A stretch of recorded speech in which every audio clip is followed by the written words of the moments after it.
शिक्षा लेखनी परिवार के YouTube चैनल पर आप सभी मित्रों का स्वागत है। आज हम संस्कृत की हमने 2 क्लासें अपलोड कर चुके हैं, जिनमें हमने प्रथम क्लास में हमने लिया था कि संस्कृत भाषा परिचय और दूसरी क्लास में हमने वर्ण विचार पर चर्चा करी थी। आज हमारी ये तीसरी क्लास होगी और हम तीसरी क्लास में उच्चारण स्थान पर चर्चा करेंगे। संस्कृत के जो हमने 63 या 64 वर्ण देखे थे, उन 63 या 64 वर्णों का उच्चारण स्थान किस प्रकार से होगा, कहाँ से होगा और संस्कृत में कितने उच्चारण स्थान माने गए, इन सारे बिंदुओं पर आज की हमारी चर्चा चलेगी। तो आज का हमारा जो टॉपिक है वो है उच्चारण स्थान। उच्चारण स्थान अगर हम देखें कि संस्कृत व्याकरण की दृष्टि से उच्चारण स्थान 7 माने गए। कौन कौन से वो उच्चारण स्थान है? और अगर पाणिनि के अनुसार माने तो पाणिनि ने इन्हीं उच्चारण स्थानों को 8 माना है। तो हमें दोनों ही बातें ध्यान रखनी है। पहली बात तो ये कि संस्कृत व्याकरण में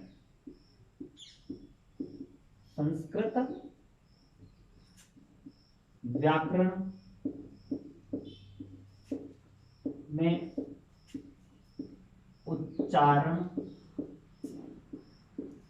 स्थानों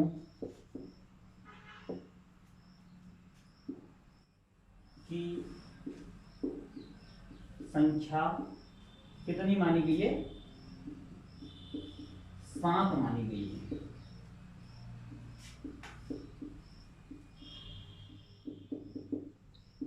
उच्चारण स्थानों की संख्या 7 मानी गई। अब हम बात करते हैं कि उच्चारण स्थान 7 हैं कौन कौन से। तो अगर पहला हम देखें तो पहला उच्चारण स्थान है कंठ, दूसरा तालु, तीसरा मूर्धा, चौथा जो है वो है दंत तथा दांत, पांचवा है ओष्ठ, होंठ, छठा नासिका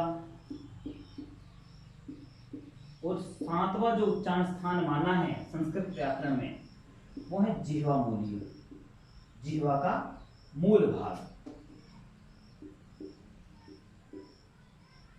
जिह्वा मूलीय। और जिह्वा मूलीय जो 2 वर्ण होते हैं हमारे, उनका ही उच्चारण स्थान है।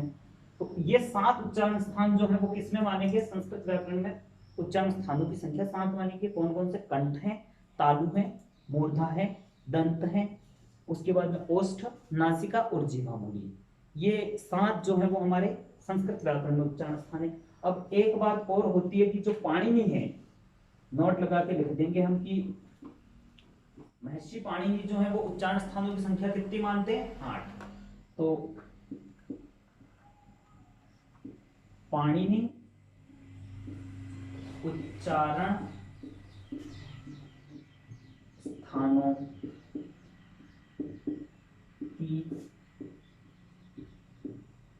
संख्या कितने मानते हैं? 8 मानते हैं। एक बात तो ये हुई कि 8 मानते हैं। अगर 8 मानते हैं तो इन 7 के अलावा 8वां कोई होगा। तो पाणिनि जो 8वां अपना उच्चारण स्थान मानते हैं, वो मानते हैं कि उनके अनुसार क्या है, पाणिनि उच्चारण स्थानों की संख्या 8 मानते हैं और उनके अनुसार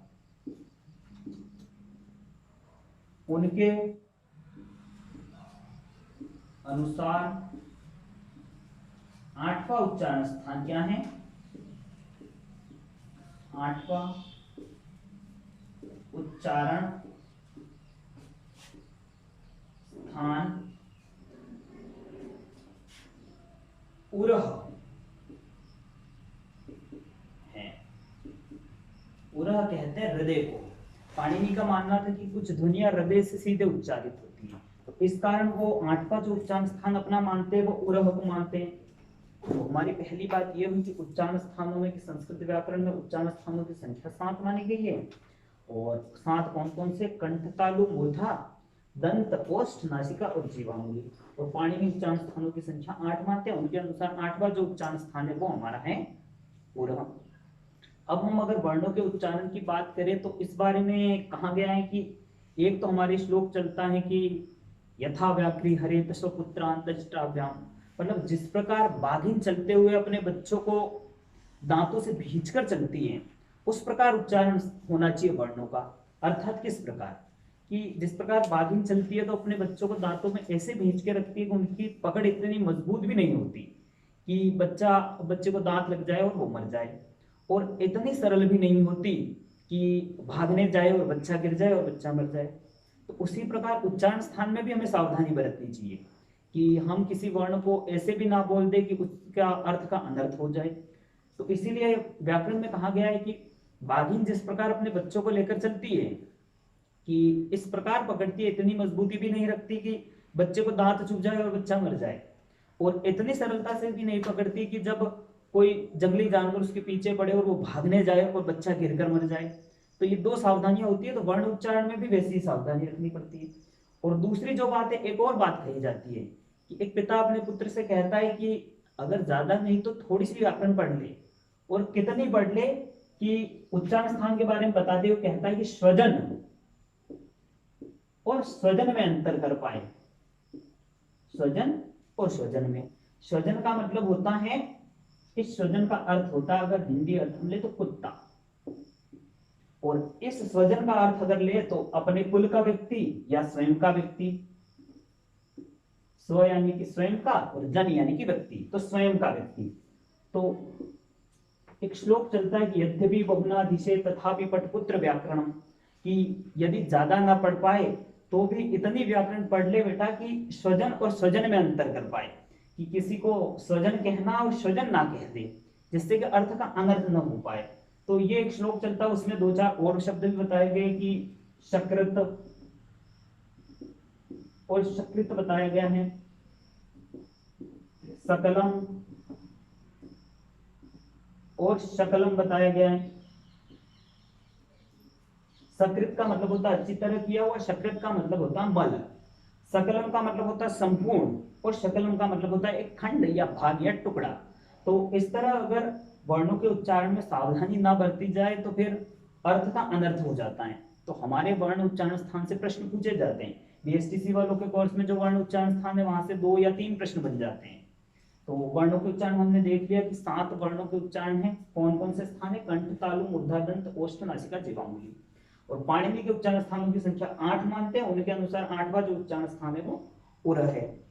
यहां तक की बातें हुई होगी और आपको अगर समझ में आया होगा तो ये स्क्रीनशॉट ले लीजिए, हम आगे बात करते हैं।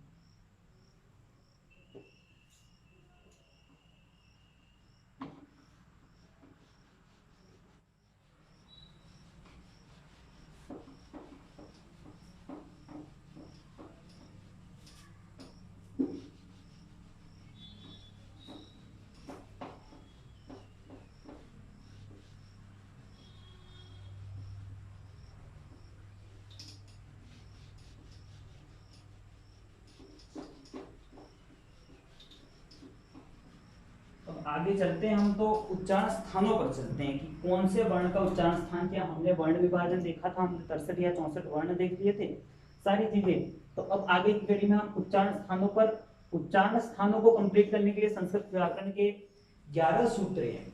उन अगर 11 सूत्रों को याद कर लिया तो आपके उच्चारण स्थान से प्रश्न नहीं गलत होगा। तो हम पहले से शुरू करते हैं। पहला सूत्र हमारा है अकुह विसर्जनीयानाम,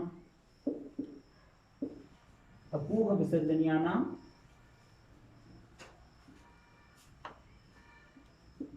कंठ।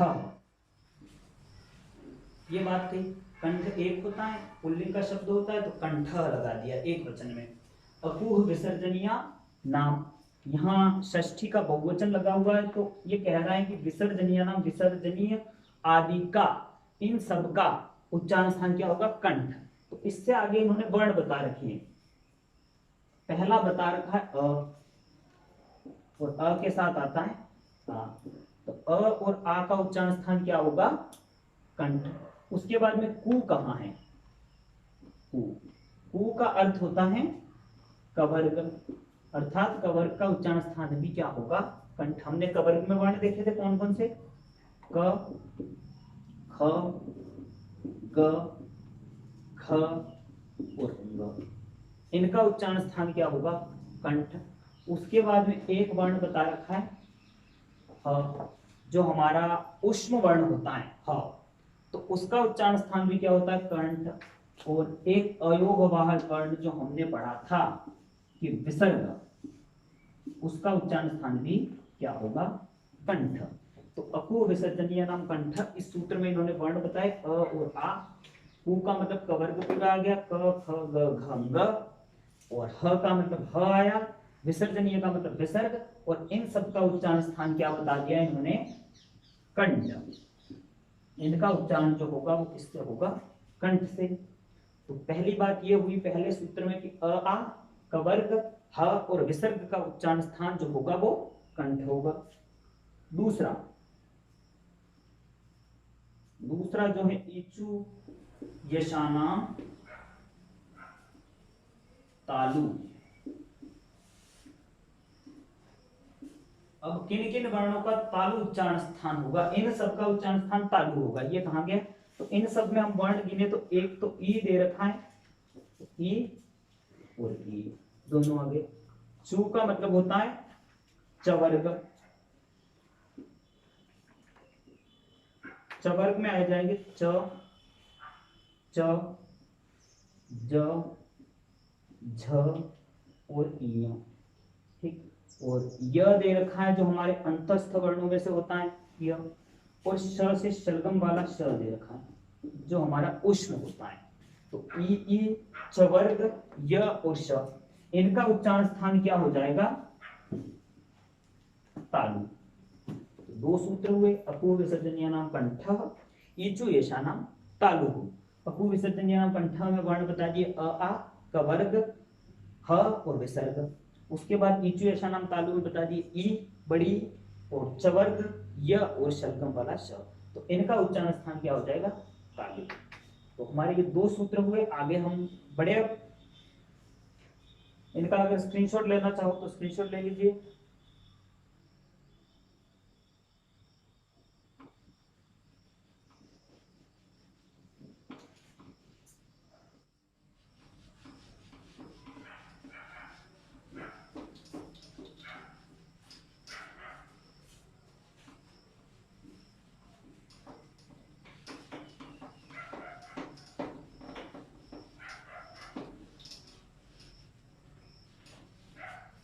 ठीक। अब चलते हैं आगे तीसरे सूत्र पर। तीसरा सूत्र है ऋतु रसाणाम मूर्धा,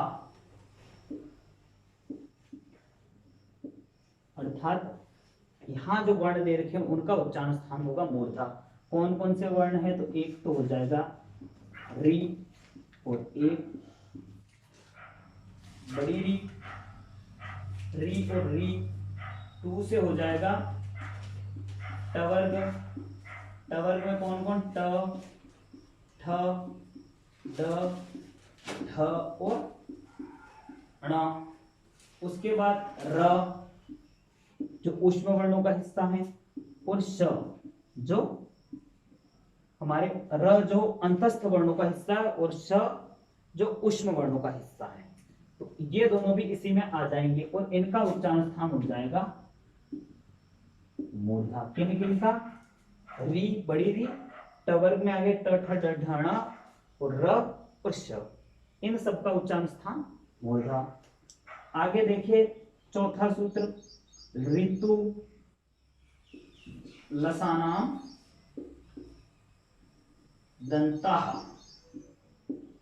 ऋतु लसानाम दंताः। यहां बहुवचन लग गया, जैसे वहां कंठ था, यहाँ प्रथमा का बहुवचन रामः रामो रामः की तरह दंतः दंतौ दंता। दांत बहुत सारे होते हैं, दांतों से, ऐसा कहा गया है। तो अब यहाँ वर्ण हम गिने तो एक तो हो जाएगा हमारा री। री हमने पहले ही देखा था कि दीर्घ का अभाव होता है, दीर्घ होगा नहीं, तो री हो गया। तू से हो गया तवर्ग पूरा, तवर्ग में आ जाएंगे त, थ, द, ध और न। ठीक। और एक आ जाएगा ल जो अंतस्थ वर्णों में होता है, और स जो ऊष्म वर्णों का हिस्सा है। और इन सब का उच्चारण स्थान क्या बता दिया गया, दांत। इनका उच्चारण स्थान कहां से होगा, दांतों से। ठीक, तो ये बात है, हमारे चारों अंतस्थ वर्ण आगे। ठीक, तो ऋतु रसनाम दंतः से ऋ तवर्ग ल स और दांत, ये सारी चीजें आगे। यहां तक की बात समझ में आई हो तो आगे बढ़े हम। ठीक है, स्क्रीनशॉट ले लिया हो, हम चलते हैं आगे।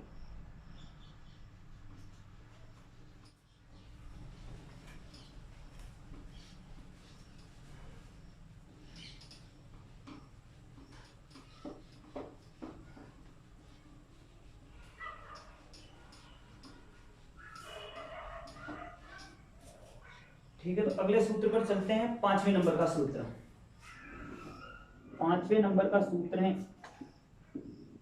उपोपद उपधमानीय नाम ओष्ठव। ओष्ठव का मतलब होंठ, और होंठ दो होते हैं इसलिए द्विवचन लगी हुई है, रामः रामो की तरह ओष्ठ ओष्ठव। और यहाँ हमने हर जगह लिखा था छोटे ऊ की मात्रा, और यहाँ दीर्घ कर दी हमने। दीर्घ करने के पीछे का कारण ये है कि यहाँ पर संधि होगी।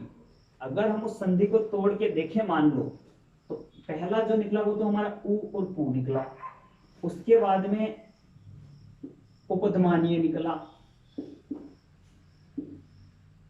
और इनका उच्चारण स्थान बताया गया ओष्ठ। अब ऊ, जब ये ऊ और ये ऊ मिलते हैं तो बड़ा ऊ बन जाता है, और जुड़ जाए तो उपधमानीय बन जाएगा। अब अगर हम देखें इनमें कि उच्चारण किस प्रकार होंगे, तो ऊ और बड़ा ऊ, ऊ से हो जाएगा पवर्ग। पवर्ग में कौन आ जाएंगे, प ह ब भ और म। ठीक, एक तो इनका उच्चारण था, और एक उपधमानीय हमने वर्ण पढ़े थे, कौन से, एक तो प के आगे जब अर्ध विसर्ग समान आकृतियां आए, एक ह के आगे जब अर्ध विसर्ग समान आकृतियां आए, तो इन्हें कहते हैं उपधमानीय। इन सबका उच्चारण स्थान हमारा क्या होगा, होंठ, जिन्हें संस्कृत में ओष्ठ कहते हैं। तो इन सब चीजों का उच्चारण स्थान हमारा हो गया होंठ। ऊ और ऊ, ऊ से पवर्ग प फ ब भ म, और उपधमानीय प के आगे अर्ध विसर्ग समान आकृतियां और फ के आगे अर्ध विसर्ग समान आकृतियां, तो इन सब का उच्चारण स्थान हो जाएगा होंठ। 6ठे नंबर का सूत्र अगर हम देखें, य म ग ण नाना नासिका च। यमंग ण नाना नासिका च, ये सूत्र कहा गया कि यहाँ जो वर्ण बताए गए उनका उच्चारण नासिका होगा, लेकिन यहाँ पर च जोड़ दिया, और च का अर्थ संस्कृत में होता है और। तो ये क्या कहना चाह रहा है कि यमंग ण नाना नासिका च, तो ये वर्ण दे रखे य म अंग ण न, सभी पांचवे वर्ण, इनका उच्चारण स्थान नासिका होगा। और क्या होगा, तो इन्होंने कहा कि ये जो है अपने वर्गों में भी उच्चारण, जैसे पवर्ग में हमने देखा तो म हमारा आ गया था, कवर्ग में देखा था ग भी आ गया था, चवर्ग में य भी आ गया था, टवर्ग में ण और तवर्ग में न भी आ गया था। तो इनका कहना ये कि ये जो पांचवे वर्ण है, इनका उच्चारण स्थान नासिका तो होगा, लेकिन साथ में ये अपने वर्ग के वर्णों के साथ भी उच्चारित होंगे। तो अगर हम देखें ईय का उच्चारण स्थान, तो ईय एक तो अपने वर्ग में किससे होगा, तालु से उच्चारित होगा, इचु ऐशानाम तालु वर्ग से, और दूसरा इसका उच्चारण स्थान क्या माना जाएगा, नासिका। जब जोड़े में ऑप्शन आते हैं तो इस तरह के ऑप्शन आएंगे कि यह का उच्चारण स्थान क्या है, तो तालु और नासिका। म का हम देखें तो अपने वर्ग में तो ये ओष्ठ से उच्चारित होता है, और जब बाहर आएगा तो ये किससे होगा, नासिका से। और अंग अपने वर्ग में कंठ और नासिका। ण को देख ले तो ये अपने वर्ग में मूर्धा से और नासिका, और उसके बाद में अगर न को देख ले तो ये अपने वर्ग में दंत से भी होगा प्लस नासिका से भी होगा। तो इन वर्णों का दो दो उच्चारण स्थान माने गए। पांचों जो वर्गीय वर्ण है इनके उच्चारण स्थान दो हैं। अगर यहां तक बात समझ में आई हो तो हम आगे बढ़े।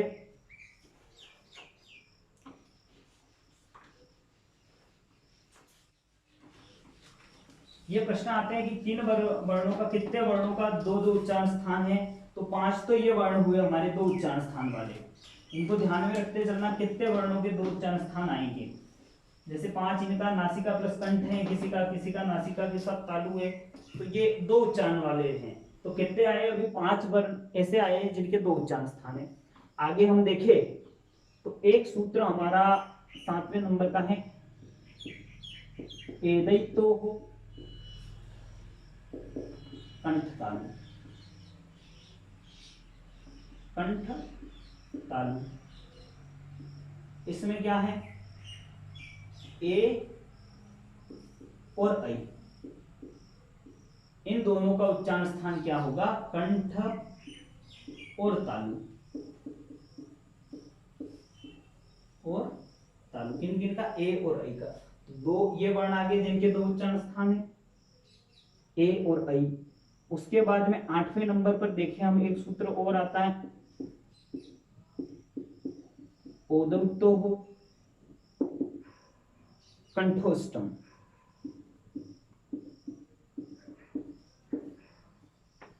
ओदयितो हो कंठोष्टम, अर्थात ओ और औ, इन दोनों का उच्चारण स्थान जो होगा वो क्या होगा, कंठ और ओष्ठ, अर्थात कंठ और होंठ, ये दोनों किसके होंगे, ओ और औ के। अब अगर आगे बात करें हम 9वें सूत्र की, तो एक हमारा वर्ण बच जाता जो अधिकतर बार पूछा जाता, जो अकेला है वो, और उसका स्पेशल है वकारस्य।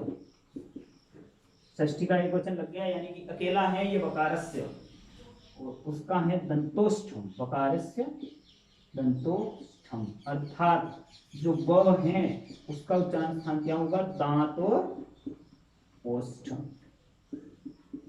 दांत और ओष्ठ या होंठ, दांत और होंठ किसके होंगे, वकार की। 10वां एक सूत्र है नासिका अनुस्वारस्य। अगर दो दो वाली हम बात करें, दो ये हो गए थे, दो ये और आ गए, और वकारस्य दंतोष्ठम में एक और आ गया। ठीक, तो नासिका अनुस्वारस्य, नासिका जो अनुस्वार होता हमारा ये, इसका उच्चारण स्थान क्या बताएगा, नासिका। तो हमने एक साथ इतने सारे सूत्र देखे कि एदैतो हो कंठ तालु, ए और ऐ का उच्चारण स्थान कंठ तालु, ओदैतो हो कंठोष्ठम, ओ और औ का कंठ और ओष्ठ, वकारस्य दंतोष्ठम, व का दांत और ओष्ठ, नासिका अनुस्वारस्य, अर्थात नासिका जो है वो अनुस्वार का उच्चारण स्थान होगा। 10 सूत्र हो गए। 11वां एक बचा जो हम यहां ले लेते हैं कि जिह्वा मूल्यस्य, जिह्वा मूल्यस्य जिह्वा मूलम। तो जिह्वा मूल्य जो वर्ण होंगे, जिह्वा मूल्य वर्ण कौन से, एक तो क के आगे आधे विसर्ग और ख के आगे आधा विसर्ग। जब क और ख के आगे अर्ध विसर्ग समान आकृतियां दिखाई दे तो उन्हें जिह्वा मूल्य कहते हैं, और इनका जो उच्चारण स्थान होता है वो क्या होता है, जिह्वा का मूल भाग या जिह्वा मूलम। तो यहाँ उच्चारण स्थान हमारे पूरे होते हैं। अब कुछ एक बातें जो स्पेशल हैं कि विसर्ग का उच्चारण स्थान हमारे बदलता रहता है। जब भी हम विसर्ग की बात करते हैं तो विसर्ग का हमने पहले देख लिया कि अपूर्व विसर्जनीय नाम कंठ, विसर्ग का उच्चारण स्थान कंठ है। अगर स्पेशली पूछे हमसे कि विसर्ग का उच्चारण स्थान क्या है तो हम बताएंगे कंठ। लेकिन दूसरी बात कही कि विसर्ग जिसके भी साथ लगा हो उसके अनुसार उसका उच्चारण स्थान बदलता है। जैसे हम देख ले कि एक शब्द हमने देखा राम, इसमें विसर्ग का उच्चारण स्थान क्या है। एक हमने देखा मातु, इसमें विसर्ग का उच्चारण स्थान क्या है? हमने देखा हरि। इसमें विसर्ग का उच्चारण स्थान क्या है? इन सब जगहों पर इसका उच्चारण स्थान बदलेगा। तो बदलता कैसे? जैसे इसका अंतिम स्वर क्या है? अ। तो अ के साथ मिलके इसका उच्चारण स्थान क्या कहलाएगा? अ है तो अ का उच्चारण स्थान कंठ होता है, तो कंठ गिना जाएगा। जैसे हम मातुहु देखते हैं, मातुहु का जो विसर्ग है वो ऊ के साथ लगा हुआ है, अंतिम स्वर। तो हमारा विसर्ग का उच्चारण स्थान ऊ के उच्चारण स्थान के साथ गिनना हमें, और ऊ का उच्चारण स्थान हमारा होता है ओष्ठम। तो मातुहु अगर दिया हमें तो वो पूछे कि मातुहु इत्यत्र विसर्गस्य उच्चारण स्थान किम, कि मातुहु जो शब्द हमने देखा उसमें विसर्ग का उच्चारण स्थान क्या है, तो हमें ओष्ठ करना है। हमारे पास हरि ही शब्द दे रखा है, तो हरि ही में अंत में ई है, तो अब उस हिसाब से ई के हिसाब से विसर्ग का उच्चारण स्थान बदलेगा, तो ई के हिसाब से हो जाएगा तालु। तो इस प्रकार विसर्ग का जो उच्चारण स्थान होता है वो बदलता रहता है। ठीक, तो एक ये बात हुई। एक अगली बात अगर हम कर ले, छोटी सी बात है कि एक तो ये श है हमारे पास, एक श है, इनको अपने उच्चारण स्थान के नाम पर इन्होंने नाम दे रखे हैं। इस श का उच्चारण स्थान होता है तालु, और तालु उच्चारण स्थान होने के कारण इसे कह दिया तालव्य। कौन सा श? तालव्य श। इसका उच्चारण स्थान होता है मूर्धा, और मूर्धा उच्चारण स्थान होने के कारण इसको कह दिया इन्होंने मूर्धन्य। स का उच्चारण स्थान होता है दंत, ऋतु रसाना दंत, और इस कारण इसको कह दिया दंतव्य स। तो यहां हमारा उच्चारण स्थान का टॉपिक पूरा होता है। अगर इसमें कोई चीज बची तो है नहीं, लगभग सारी चीजें आ गई है पूरी। 11 जो सूत्र थे वो देख लिए, कौन से वर्ण का किसमें आएगा।